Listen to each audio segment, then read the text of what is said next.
বাসায় বয়ে থাকলে যদি আমার মতো শয়তানে লাড়ে, ওই যে দুধ জাল দিয়ে নিয়ে আসলাম, একটা কন্ডেন্স মিল্ক শেষ করছি। দেখি কতটুকু কী হবে, কতটুকু কী মিশন সাকসেস করা যায়। আর এই যে এখানে পাউরুটি নিয়ে নিছি, আর এই যে ছুরিটা কিন্তু অনেক ধার, বুঝছেন, এটা নেই আর কি।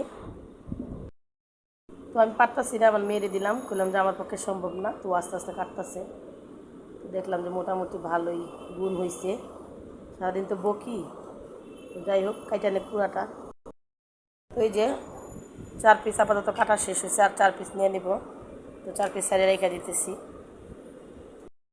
তো কাটতেছে। আমার তো গুণ হইল না, ও কাইটা দিতেছে আর কি। তো যাই হোক ফাইনালি এই যে কাইটা নিছি, তো এগুলো বের হয়েছে, এগুলো থাকুক আপাতত, পরের ব্যবস্থা। এখন এটা বানাবো। তো আমার বানানোর জন্য কিন্তু কোনো ভালো বাটি নেই, আমি এলো গরিব দুঃখী মানুষ ভাই। তো এই যে এটার ভিতরে ভিজাবো, তো ভিজাই উঠাইতেছি রুটি।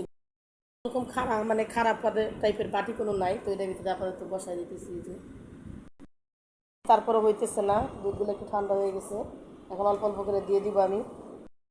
তো যাই হোক এই যে রুটিগুলো দিচ্ছি, এখন দিয়ে দিচ্ছি একটু হালকা ঠান্ডা করে নিচ্ছি।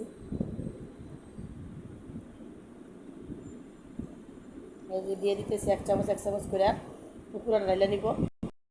পুকুরা ঢাইলে দিতেছি এবার একদম সসপ্যানে, মানে সসপ্যান থেকে দিয়ে দিতেছি, ভেজাল হইতেছে আর কি, এই জন্য। সম্পূর্ণ দুধ দিয়ে দিছি, তো আস্তে আস্তে টানুক আর কি, পরে দেখাইতেছি। ভিজাইতে দিয়ে দিছি, ভিজুক, পরে দেখাবো আবার।